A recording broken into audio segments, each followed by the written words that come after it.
Gang, my gang, what's going on? It's your boy Robbie. We back for another react. This is going to be coming from Antonio Talks. The slave suffered more than Jesus. Now, I'm going to be honest, I'm not one that likes to really get too much into religion and stuff like that because I know that is a very sensitive subject for a lot of people. I choose to keep that type of information close, near and dear to me. You know what I'm saying? Do I believe in God? Absolutely. You know what I'm saying? And I'm going to just leave it at that. We're going to let this video do all the talking. You know what I'm saying? Let's get to it. So in the past few days, TikTok has been absolutely divided because of the opinions from this one video. Slaves suffered more than Jesus did on the cross. So as a Christian, specifically a black Christian, how does that video make you feel? Do you agree with it? Do you disagree? Do you get angry? Do you contemplate and think about it? Now, before we dive into it, I want to say this here. If you are a Christian, I don't mean to offend you by anything in this video. You just got to understand that as a young black man living in America and learning my history, slavery was, our ancestors survived a genocide. So I get passionate when I talk about it, and Christianity was a big part on why, you feel me, we was in that shit. So I want to say this right here, man. If you want to click off this video now, I absolutely agree. It's still all love. Now that I have this disclaimer, let me get into it. For one, a lot of people will say, well, why are you comparing the two? I think it's actually great that we are comparing the two because it brings out the hypocrisy, right? What Jesus went through and what the slaves went through are both horrible things. But with Jesus, I feel like it's debatable, right? Some people say he's not a real person. Some people say he is a real person, yada, yada. You know, it's so much conflicted ideology around it. But slavery, on the other hand, we know that shit happened. So it's like you got black people over here worshiping a man that died for their sins, but you turn around, we have literal ancestors that we are literally connected with that we demonize. Like I told this story before, but my mom's dad, right? He was born in 1890 in Georgia. 1890. So that means that his parents, or most definitely his grandparents, were in slavery. I am connected. Yeah, I ain't gonna cap. Like, me and my cousin went on Ancestry and we pulled up our ancestors. My great-great-grandfather, his name was Paul Williams. He was from Bamberg, South Carolina. Okay. He was a sharecropper. You can see the marriage certificate with him and my great-great-grandmother. Her name was Lizzie Free. Lizzie Free. I'll let y'all put the rest together. To slavery, like that's what, 2-3 generations? That is crazy to me. And that is for a lot of people watching my videos. Like, we are so close to this shit. So when I hear about the stories of what these slaves went through, I'm like, damn, that's my, you know what I'm saying? Like, I feel that shit. But they'll say that we shouldn't worship our, you know, black ancestors because it's devilish or it'll get you sent to hell. But these white folks, they worship their people. They name streets after them. They put their people onto coins, onto dollar bills. They absolutely worship their ancestors. But black people, we scared to do that, and they literally died and fought for the freedoms that we have today. Even the same way, like, they'll demonize African religions, you know, voodoo, hoodoo, but turn around and worship these Greek gods. You know, we all know who Zeus is. We all know this and that. But when it comes to our own religions, it's bad. Even the way they treat black magic, like, it's everything that's black is a negative connotation. And I don't see how nobody realizes it, bro. Now we're going to check out some videos of people disagreeing with me, and I'm going to try to check them as much as I can, right? So, yeah. They nailed my mans to a cross with nails. They put a thorned crown on my man's head. They made him carry a 300-pound cross. A 300-pound cross. Not for a mile, not for two. They made my man walk. Whipped him while he's carrying the cross. Whipped him while he had... Bro, I'm not trying to sound inconsiderate to Christians, but didn't Jesus or whatever get crucified for 3 days? My ancestors would endure this shit for their entire life. The average lifespan was what, like 40 years of a slave? So 40 years, whatever. It might have been longer. Pretty sure it was longer, right? 40, 50, 60 years plus other things, right? Did y'all know most slaves only got like 3 to 4 hours of sleep? I mean, they were living on hell on fucking earth. And it's documented. We have literal proof of this. But this just shows you how truly brainwashed a lot of our brothers are. And I'm not mad at him, man. It's just sad that he don't know his history. Hey, while his head is bleeding from the crown cross, from the crown thorn. And you gonna sit up here, you gonna tell me, oh no, slaves had it worse. Oh no, slaves had it worse. What? Yes, nigga, what the Why are we even comparing? But even if we were to compare, the slaves didn't, no one on this earth has suffered more than Jesus. No one has. I don't care what you went through. Did y'all know in the Jamaican plantations, there were sugar fields, so they was mining, you know, sugar and stuff. A punishment for the slaves, and this is documented, I'm going to put a picture up on the screen. A punishment for some of those slaves were getting put into boiling sugar. The factories were actually non-stop. Like, you had to work 24-hour shifts until you basically died, right? And it's just like, man, my people were... Another thing, y'all. So there was this doctor who was labeled as the father of gynecology. He had discovered all this groundbreaking information about the woman's body, and he did this off of the backs of black women. Experimented on different black slaves. I mean, cutting on them without anesthesia, digging inside of them. Wow. Do you guys know the horrors that these women went through? I mean... I'm worried that this video will get me banned. You will never hear this name in schools. Not because it's a secret, but because it is too horrific to teach. Thomas Thistlewood wasn't a king or a general. He was a British slave owner in Jamaica in the 18th century. And for 37 years, he wrote everything down. Every rape, every torture, every mutilation in detail. His diary is one of the most disturbing documents in British history. Thistlewood started as an overseer, a middleman of brutality. He later... You know, man, as I listened to that, right, I was just saying this to one of my close friends. I was like, you know, I'm not a racist or prejudiced, because according to the textbook term, a racist is someone who is of the belief that their group of people that look like them are superior to others. And that is far from who I am. But what I will say is that when you look at the oval, like I sometimes be wanting to like walk up to Caucasian people and be like, oh, are you happy with the state of the world? You know what I mean? Like when you just look at history and, you know, what y'all have done, are y'all currently happy with the state of the world? With gas being, you know, high, being at war, having somebody in office that's waging a war, you know, slavery, you know what I mean? Inflation, artificial food. Like, are you happy with, you know, the world? Stock market crashes, housing market crashes, like everything that you've essentially, or your ancestors or your forefathers, whoever, everything that they brought into fruition is just crumbling. And we all basically just have to sit back. Like, I'd be one to ask, you know, wonder that sometimes, you know what I mean? Again, there's no shade, you know what I'm saying? I'm not racing nothing, like, you know, like, but it's just a thought. Bought his own land, enslaved dozens of people, and never returned to England. But what makes Thistlewood different isn't what he did. It's that he wrote it all down. In his diary, And just imagine the things that weren't written down, bro. Like, man, my people went through fucking Thistlewood recorded 3,800 instances of rape. And it wasn't hidden. It wasn't ashamed. It was documented. On January 26, 1752, he wrote, gave Pibea a good cut whipped, then gave her a good dose of salts. Pibea was an enslaved concubine. She had no way to refuse. Their so-called relationship is cited by some historians, but it is rape over decades. And then there were the punishments. On May 26, 1756, he wrote, Darby catched eating canes, had him well flogged and pickled, then made Hector shit in his mouth. He called it... My goodness, bro. Yeah, I ain't gonna cap. Like that there. Yeah. Now I can understand why Antonio said what he said and feels, because that wasn't something that Christ was going through.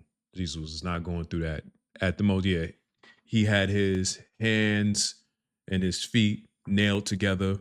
You feel me? And he had the thorns on his head, and he was, you know, carrying 300 pounds across a mile or however long it was. But that right there, nah, that's some bullshit. For real, for real.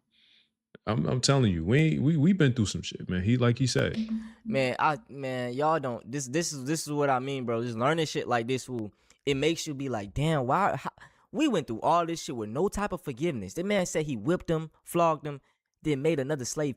Bro, that is fucking sadistic, bro. And y'all wonder why we wasn't surprised about these Epstein files, nigga. Everything they was doing on the islands, they did to our people. What the fuck? Darby's dose. And afterwards, he had the man gagged for hours. This wasn't instances of rage. This was just policy. He had salt rubbed into people's wounds. He had ears nailed to post. And now, I know I'm stopping the video, but think about how fucking sick of a person you have to be to even come up with some stuff like this. Like, what's the most brutal thing, the most humiliating thing I could do to someone who has two eyes, 2 feet, two hands, just like me, just, of a different hue? What can I do to humiliate them? Like, think about how sick in the fucking head you have to be to even come up with some stuff like this. This is what I'm saying, man. I know it's hypotheticals and it's just something that, we talk about, but if God was to come down here and crack the sky open and be like, yo, what the fuck is going on down here? Who is responsible for all of this? I'm telling you, that whole no snitch policy is out the window. Everybody snitching. I'm telling. You know what I'm saying? Telling who did everything. He burnt people. Ears nailed to posts. But what we just seen about the dude talking about the man, bro, like I gotta heat these up. Hold up. At all, bro. I'm sorry to keep pausing, but man, I'm gonna just let the shit play out because I with hot wax. And all of this was to maintain control over people harvesting sugar for British profits. Thistlewood was never punished. He was never shamed. He was considered successful. He died in 1786, wealthy, respected, and positively spoken about by other plantation owners. But historians like Vincent Brown and Trevor Bernard warn us. What Thistlewood did, the system allowed he's burning in and hell. Encouraged and required. And the horror really isn't that he existed, it's that he thrived. Another history lesson. You see that hole, that tiny hole up there? They used to drop down food while there was 1,000 men in this room and have them fight to the death for just a little bit of food because they would starve them for days. Making these men turn against each other and just become savages. And here is where... Just thinking about it, y'all, that is how they already, they seen that, bro, put these people against each other. Already, little small tactics like that. Dropping down food when everybody's starving. You know it's gonna be chaos. The same way that's the same way I look at these hoods, bro. Everybody wants some money. Everybody trying to eat. Drop drugs in there. A couple of them gonna take it, trying to make some money and better themselves. Obviously, they're just trying. You know what I'm saying? That's human nature. Fuck up everybody else. Kill some in a way. Like, bro, this division shit has always been playing, putting us against each other. The light, the dark, the old, the young, woman versus man. Now we see it now with the damn diaspora wars and shit, bro. Like, these folks is so smart and strategic with what they do, man. I'll just be telling y'all to pay attention, dog. Truly pay attention. A rebellious female would be held. So she would be attached to that ball by chain all day with no food, no water, under the sun, rain, it didn't matter. She would be there until she was weak. The governor would come on this balcony and look down at her once she was weak and ask somebody to bring her up so he could SA her from this balcony. This was thousands of women. And like, as you could see, can you imagine being chained here naked all day and all these men are just walking around able to do whatever they want to you? When a female would get pregnant, they would keep them in the dungeon until they had the kid, and then they would take the kid up and they would raise the kid a little better because the kid would be lighter. They would teach them how to read, but you still weren't free. You still were under them. You weren't in the dungeon, basically. So this is kind of where the whole light skin privilege originated, and that's how it came all the way to where we are today. And we still have this issue. This is the actual female dungeon. This is where they ate, slept, used the bathroom, had periods, gave birth, all of that in here. And as many women in here as the men's side were, but there were a lot of women that had to come through here. And they were just basically like playthings for the governors until they were ready to be shipped out. Now this leads to the door of no return. And that sounds so crazy and scary, but it's true. Once you went down that hallway, you were getting on a ship and being sold off to whatever country you ended up at. And they have a little memorial here for them. Listen, bro, I can show y'all so much things about slavery, and I could tell y'all a lot of these things, but I think it's best that y'all do y'all own research. Just look into it, bro. Look into, type in, go on. You could go on TikTok, YouTube, and you will learn all type of crazy shit. But I want to end it off right here because this will show you just proof, right? Because they say that we're lying when we bring up things like, oh yeah, we were 8. They used our hair as this. They used our skin as this. This stuff is true. Let's look at this video. This is a chair that was passed down in her family. And I want you to pay attention to the hair. Man, listen, look at this shit, bro. Look at this shit. So I decided to take this chair apart and redo it. Well, I knew it was old, but I didn't know how old it was until I got in, realized it had been put together with twine, burlap, and this. But then I noticed this black stuff that was... Y'all see that hair? That's coarse, kinky hair. That's our hair. And it was inside of the chair. So when we say these things, it may sound crazy. Yeah, it sounds crazy. But nigga, we done went through some fucking... Just as padding. Can we please... Look at that. That is nigga hair. It's human hair. Human hair and cotton. But that's it for this video, man. I hope you guys enjoyed. This was a tough one. I know it was, man. But if y'all want to see something similar to this, go check out this NBA player. That's gonna be the end of the vid. Shout outs to Antonio, for keeping it real. Yeah, man.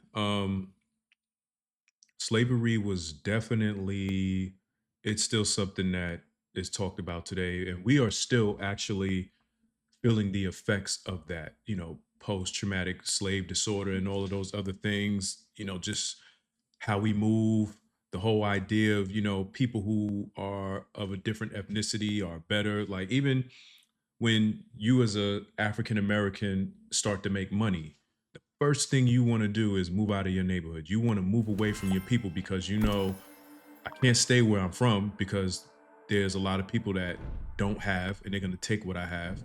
So I'm going to go move to a neighborhood with people who don't look like me, but then you have to get the staring eyes and stuff like that. So it's just crazy, man. It's really, really crazy. But y'all let me know down in the comments what y'all think. I'll be sure to link this video in case y'all want to go support him, check out his channel. If you made it this far, I appreciate you. Make sure you check the like button, take the subway, and y'all sound off in the comment section until security comes and kicks y'all asses up out. Feel me? With that being said, it's your boy Robbie. Until the next video, I'm out of here.